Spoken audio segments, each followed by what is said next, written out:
Let us now take another part of the lecture about the grammar and language guideline to be followed. Language is the medium of expression through which we can make out the sense of anything. As discussed above in radio broadcasting, one should prefer to use the spoken word. As the famous saying suggests, keep it short and simple. Sentence structure and length. The crisp, tight, simple sentence structure will help sound your copy more lively and appealing. The sentence should be formed in simple and direct manner. It is not a good practice to start the story with a subordinate clause. For example, following his decision to quit cricket, the captain has is a wrong practice. We seldom talk like this. One should talk about one idea in one sentence.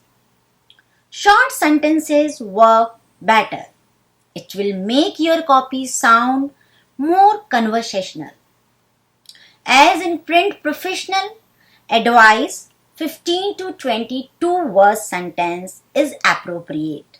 Active voice. Professional broadcasters write sentence in the active voice to convey the urgency and tension in the story. Active voices sound more authentic and give power to your broadcast because it is more explicit. The direct style of spoken English or Hindi is more comfortable with the active voice than the passive voice. Attribution. To attribute is essential in news writing. Whenever you are quoting somebody's statement or decision, put the source first.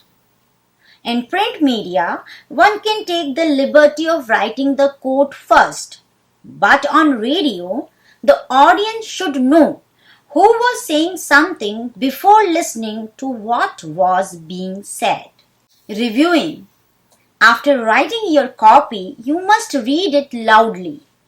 Your ears are the best editors. Read it again and again.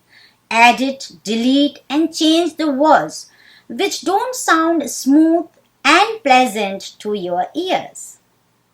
The popular BBC broadcaster Mark Tully to revise his copy at least 15 to 20 times before going to the studio to broadcast.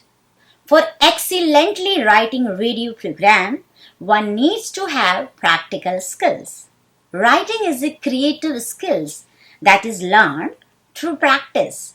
For good writing, good reading and good listening are essential. Read good fiction as well as good academic books and listen to radio programs. Nowadays, radio content is available online and anybody can access it according to one's convenience. Make it a habit to listen to them and practice your writing. The golden rule of radio suggests that one has to write everything for the ears of the listeners. As everything is delivered in sound alone, adherence to this golden rule requires clarity and simplicity.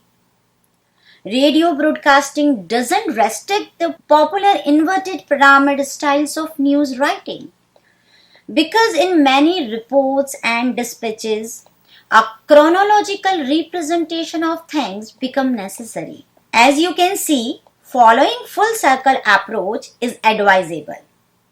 Instead of following a descending order style, you begin with the news, establish it chronologically and move through the resolution of the issues, reminding the audience about the critical content.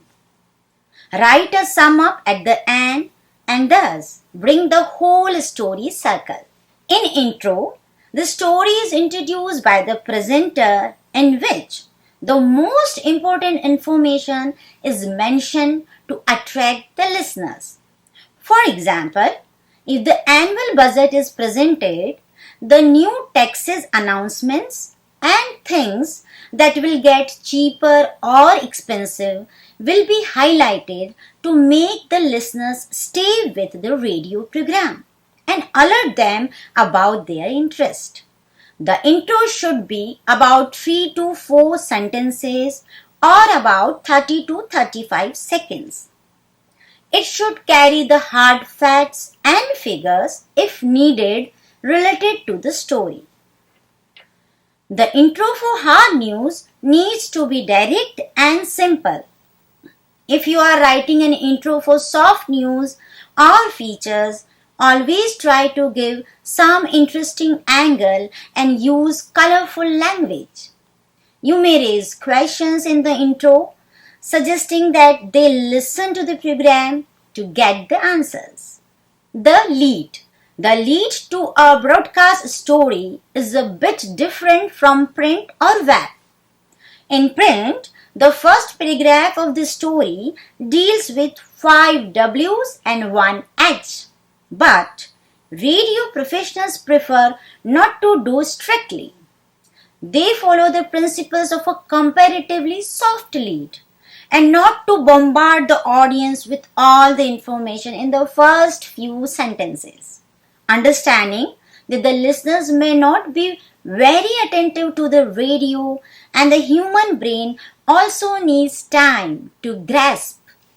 It is advised to follow a logical sequence.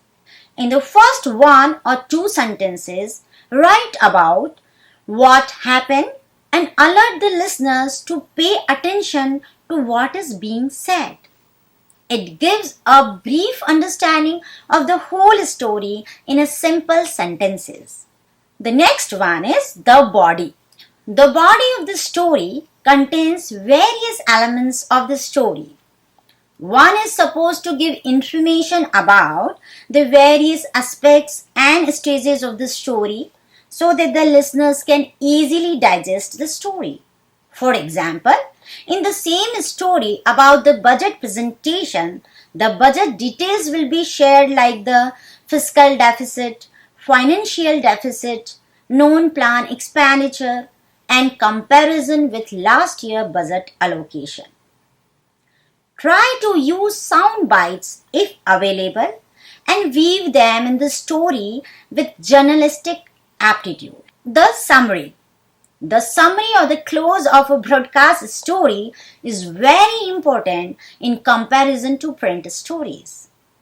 Here, you briefly explain to the listener the significance of the story and why was it important for him or her to listen to the story. You can give an editorial perspective about the story or some additional information like expected developments or scheduled events. The reporter can sign off at the end after revisiting the issues in a simple conclusion. It should remind listeners with some questions raised in their minds and asking them what could happen next. It is also advised to use touch and go style, means mention and remind the important element again while telling the story further. It helps the listener who may not have switched on the radio at the beginning of your report. Such an audience will connect with your story even if they tune on the radio later.